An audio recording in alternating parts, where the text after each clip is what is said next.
ಮೂವರು ಕಾರ್ಮಿಕರ ಮೇಲೆ ಹಿಗ್ಗಾಮುಗ್ಗಾ ಹಲ್ಲೆ ಮಾಡಲಾಗಿದೆ. ಇಟ್ಟಿಗೆ ಭಟ್ಟಿ ಮಾಲೀಕನಿಂದ ಕಾರ್ಮಿಕರ ಮೇಲೆ ಹಲ್ಲೆಯನ್ನ ಮಾಡಿರುವಂತದ್ದು. ವಿಜಯಪುರ ಗಾಂಧಿನಗರ ಏರಿಯಾದಲ್ಲಿ ಈ ಒಂದು ಘಟನೆ ನಡೆದಿದೆ. ಮೂವರು ಕಾರ್ಮಿಕರ ಮೇಲೆ ಹಿಗ್ಗಾಮುಗ್ಗಾ ಹಲ್ಲೆ ಮಾಡಿರುವಂತದ್ದು. ಇಟ್ಟಿಗೆ ಭಟ್ಟಿ ಮಾಲೀಕನಿಂದ ಕಾರ್ಮಿಕರ ಮೇಲೆ ಹಿಗ್ಗಾಮುಗ್ಗಾ ಹಲ್ಲೆ ಮಾಡಲಾಗಿದೆ. ವಿಜಯಪುರ ಗಾಂಧಿನಗರ ಏರಿಯಾದಲ್ಲಿ ಒಂದು ಘಟನೆ ನಡೆದಿದೆ. ಸದಾಶಿವ ಬಬಲಾದಿ, ಉಮೇಶ ಮಾದರ ಎಂಬುವರ ಮೇಲೆ ಹಲ್ಲೆಯನ್ನು ನಡೆಸಿರುವಂತದ್ದು. ಯಾವ ಕಾರಣಕ್ಕಾಗಿ ಏನು ಎತ್ತ ಇದ್ರ ಬಗ್ಗೆ ಮಾಹಿತಿ ಬೇಕಾಗಿದೆ. ಅದರ ಸದ್ಯಕ್ಕೆ ಮೂವರು ಕಾರ್ಮಿಕರ ಮೇಲೆ ಹಿಗ್ಗಾಮುಗ್ಗಾ ಹಲ್ಲೆ ಮಾಡಲಾಗಿದೆ.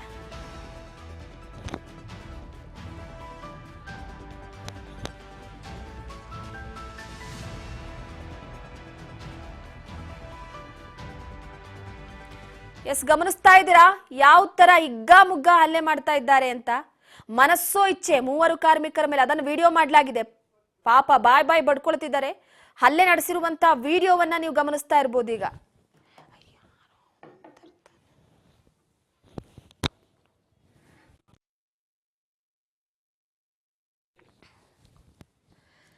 ಕೆಲಸಕ್ಕೆ ಬರುವುದಿಲ್ಲ ಎಂದಿದ್ದಕ್ಕೆ ಕಾರ್ಮಿಕರಿಗೆ ಹಿಗ್ಗಾಮುಗ್ಗಾ ಥಳಿಸಿರುವಂತದ್ದು.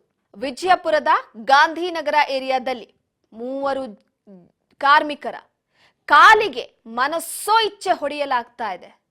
ಇಟ್ಟಂಗಿ ಬಟ್ಟಿಯಲ್ಲಿ ನಡೆದಿರುವಂತಹ ಘಟನೆ.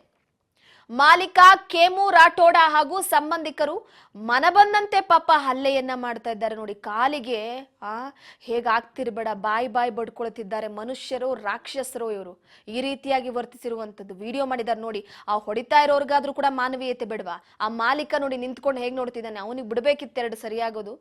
ಪಾಪ ನೋಡಿ, ಆ ಕಾರ್ಮಿಕರು ಬಾಯಿ ಬಡ್ಕೊಳ್ತಿದ್ದಾರೆ.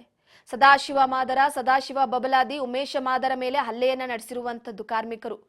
ಇವರು ವಿಜಯಪುರ ಜಿಲ್ಲಾಸ್ಪತ್ರೆಗೆ ಅವರನ್ನ ದಾಖಲು ಮಾಡಿ ಚಿಕಿತ್ಸೆ ನೀಡಲಾಗ್ತಾ ಇದೆ. ಪ್ರತಿದಿನ ಕಾರ್ಮಿಕರಿಗೆ 600 ರೂಪಾಯಿ ಕೂಲಿ ನೀಡಲಾಗ್ತಿತ್ತಂತೆ. ಒಂದಿನಕ್ಕೆ 600 ರೂಪಾಯಿ. ಕಳೆದ ಸಂಕ್ರಮಣ ಅಂದ್ರೆ ಮಕರ ಸಂಕ್ರಾಂತಿ ಎಂದು ಮನೆಗೆ ತೆರಳಿದ್ರಂತೆ ಕಾರ್ಮಿಕರು. ಮರಳಿ ವಾಪಸ್ 16ಕ್ಕೆ ಇಟ್ಟಿಗೆ ಬಟ್ಟಿಗೆ ಬಂದಿದ್ರು. ಅಂದ್ರೆ ನೋಡಿ, ಅಲ್ಲಿ ಇಟ್ಟಿಗೆ ಇದೆಯಲ್ಲ, ಆ ಇಟ್ಟಿಗೆ ಕಾರ್ಮಿಕರು ಬಂದ ಕಾರ್ಮಿಕರು ತಮ್ಮ ಸಾಮಾನುಗಳನ್ನ ಕೊಂಡೊಯ್ದಕ್ಕೆ ಮುಂದಾಗಿದ್ರಂತೆ. ಸಾಮಾನುಗಳನ್ನೆಲ್ಲ ಕೂಡ ತೆಗೆದುಕೊಂಡು ಹೋಗೋದಕ್ಕೆ ಮುಂದಾಗಿದ್ರಂತೆ.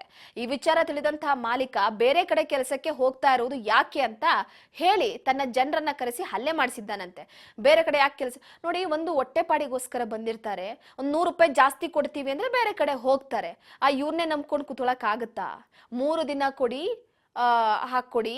ಪೈಪ್ನಿಂದ ಬೆನ್ನು, ಕಾಲು, ಸೊಂಟದ ಮೇಲೆಲ್ಲ ಕೂಡ ಮನಸ್ಸೋ ಇಚ್ಛೆ ಹೊಡೆಯಲ್ಲ. ಅದು ಆ ಪೈಪ್ನ ಹಿಡಿದುಕೊಂಡು ಮನಸ್ಸೋ ಇಚ್ಛೆ ಹೊಡೆದಿರುವಂಥದ್ದು.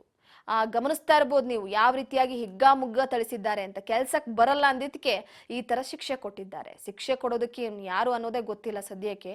ಆ ಮನುಷ್ಯನ ಮೇಲೆ ಮೃಗಗಳ ರೀತಿಯಾಗಿ ವರ್ತಿಸಿದ್ದಾರೆ. ಮೂವರ ಕಾಲಿಗೂ ಕೂಡ, ಅಂದ್ರೆ ಹೋಗ್ತೀರಾ ಅಂತ ಹೇಳ್ಬಿಟ್ಟು ಕಾಲಿಗೆ ಹೊಡೆದಿರುವಂಥದ್ದು.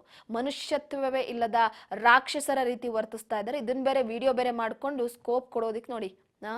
ಏನ್ ಹೇಳ್ಬೇಕು, ಇಂಥ ಅಮಾನವೀಯ ಕೃತ್ಯ ಎಸಗ್ತಾ ಇರುವಂತವ್ರಿಗೆ, ಅವ್ರು ಹೊಡಿತಾ ಇದಾರಲ್ಲ, ಅವ್ರಿಗಾದ್ರೂ ಮಾನವೀಯತೆ ಬೇಡವಾ? ಅಕಸ್ಮಾತ್ ಅದೇ ಏಟ್ ಅವರಿಗೆ ವಾಪಸ್ ಬಿದ್ದಿರೆ ಕೂಲಿ ಕೆಲಸ ಕಾರ್ಮಿಕರು ಏನ್ ಮಾಡ್ತಾರೆ ಪಾಪ. ಇಂಥ ದೃಶ್ಯ ಸಾಕಷ್ಟು ನಡೀತಾವೆ. ಕೆಲವೊಂದಿಷ್ಟು ವಿಡಿಯೋಗಳ ಮುಖಾಂತರವಾಗಿ ನಾವು ಗಮನಿಸ್ತೀವಿ, ಕೆಲವೊಂದಿಷ್ಟು ಆಗಲ್ಲ.